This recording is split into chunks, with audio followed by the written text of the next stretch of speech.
Dans tout ce que Dieu vient de nous dire, dans ces textes de la messe du cœur immaculé de Marie, je vais sélectionner 3 phrases. Première phrase, ou bout de phrase, au bout de 3 jours. Marie et Joseph ont retrouvé l'enfant Jésus au bout de 3 jours. Pourquoi nous as-tu fait cela? Ne le saviez-vous pas? Chers amis, vous essayez d'élever vos enfants au mieux, mais il y a parfois des moments où vous ne les comprenez pas, ou plus. Marie et Joseph ont eu quelques difficultés à comprendre leur enfant, quelques souffrances. La miséricorde ne va pas sans souffrance. Venez comme vous êtes. Voilà une définition de la miséricorde toute simple trouvée dans l'univers de la publicité. Dieu nous accueille comme nous sommes. Marie et Joseph ont appris à accueillir Jésus comme il était. Un enfant a besoin particulier, dirait-on dans l'enseignement catholique. Plutôt surdoué. À 12 ans, il en remontre au docteur de la loi. Frères et sœurs, tous vos enfants, tous nos enfants sont des enfants à besoins particuliers, que nous essayons d'accueillir comme ils sont. Est-ce que cela n'est pas vrai non plus dans la vie du couple? Accueillir mon conjoint comme il est, non comme j'aurais rêvé qu'il soit, tout en sachant et priant pour qu'il bonifie comme un bon vin de Chinon et qu'il ne tourne pas vinaigre. Au bout de 3 jours, ça ne vous dit rien? Au bout de 3 jours, Jésus ressuscité est apparu à sa Sainte Mère. Au bout de 3 jours, vous repartirez chez vous. Revenez chez vous comme vous êtes, mais bonifié comme le bon vin. Gardant la miséricorde de Dieu dans votre cœur. Et j'en viens à la 2e phrase. Sa mère gardait dans son cœur tous ces événements. L'évangéliste ne dit pas qu'elle en avait gros sur le cœur, mais qu'elle gardait ces événements, et donc aussi la souffrance qui allait avec, dans son cœur. Y a-t-il donc un moyen de garder dans notre cœur quelque chose sans que cela ne pèse sur l'estomac? Nous l'expérimentons ici, il me semble. Prenez sur vous mon joug, c'est-à-dire portez le joug de Jésus avec lui. Louange, adoration, confession, démarche jubilaire, autant de moyens de garder dans notre cœur sans que cela pèse sur notre estomac. C'est en fait les moyens ordinaires de notre vie chrétienne ordinaire. Dans son homélie de la messe des JMJ de Cracovie, le pape François remarquait, et j'y voyais une allusion dans notre louange tout à l'heure, que, je cite, « Nous nous refermons sur nos tristesses, ruminant sans cesse sur les torts reçus et sur le passé. Mais s'attacher à la tristesse n'est pas digne de notre stature spirituelle. C'est même un virus qui infecte et bloque tout, qui ferme toute porte, qui empêche de relancer la vie, de recommencer. Dieu, au contraire, est obstinément plein d'espoir. Il croit toujours que nous pouvons nous relever et ne se résigne pas à nous voir éteints et sans joie. Parce que nous sommes toujours ses enfants bien-aimés, poursuit le pape. Rappelons-nous cela au début de chaque journée. Cela nous fera du bien chaque matin de le dire dans la prière.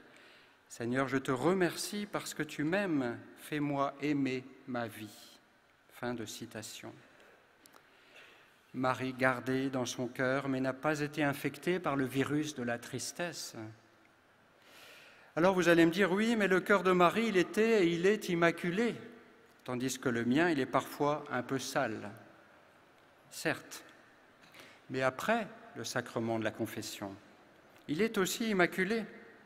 Et les enfants le savent d'instinct. J'étais hier à confesser les enfants, hier matin, hier après-midi. J'allais dire, ils se jettent sur les confesseurs.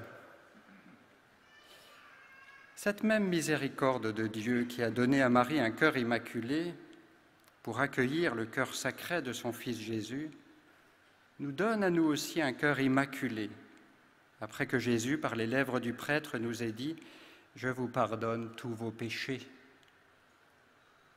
S'il est vrai qu'il n'y a qu'une seule tristesse, notre péché, il y a donc une grande joie, recevoir le pardon de Dieu.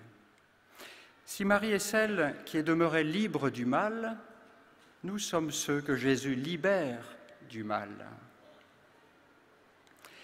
Et puis, troisième phrase, je vais garder une phrase de la première lecture du livre de Judith, une des paroles que la tradition chrétienne relie comme une prophétie mariale. Pour la cause de notre nation humiliée, pour empêcher notre ruine, tu es intervenu. Fin de citation. En 1947, au sud de Tours, à l'île Bouchard, alors que la France était au bord d'une guerre civile provoquée par les communistes pour prendre le pouvoir, 4 petites filles disent voir une belle dame dans l'église paroissiale.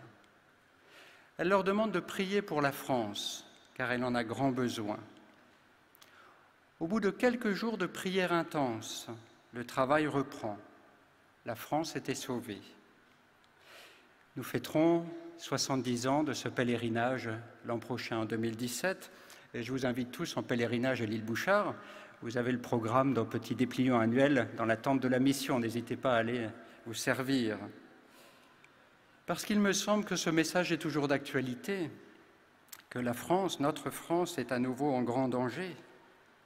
Marie nous a-t-elle oubliés? Le 14 juillet dernier, 100 enfants ont réalisé à l'île Bouchard le premier pèlerinage des enfants pour la France. Le soir même, c'était l'attentat de Nice. Quelques jours après, le meurtre du père Hamel.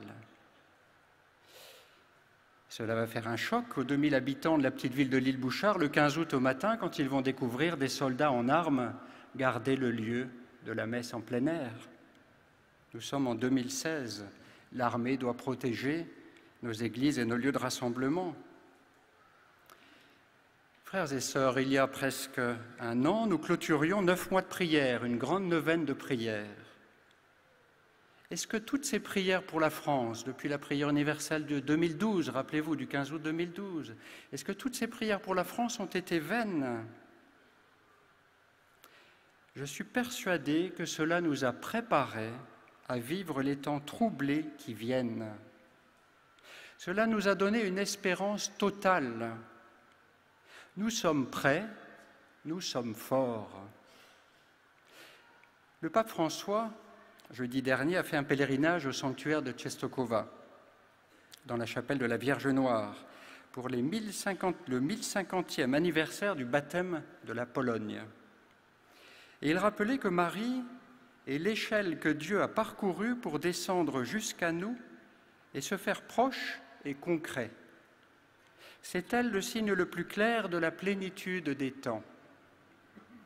Le pape a poursuivi « Vous avez pu toucher de la main la tendresse concrète et pleine de sollicitude de la mère de tous.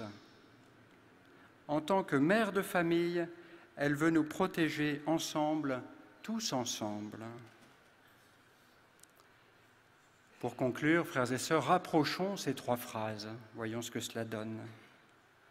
Au bout de 3 jours, entre parenthèses, la résurrection, Marie gardait dans son cœur tous ces événements, entre parenthèses, la résurrection. Alors, pour la cause de notre nation humiliée, pour empêcher notre ruine, tu es intervenue. Merci Marie. Amen.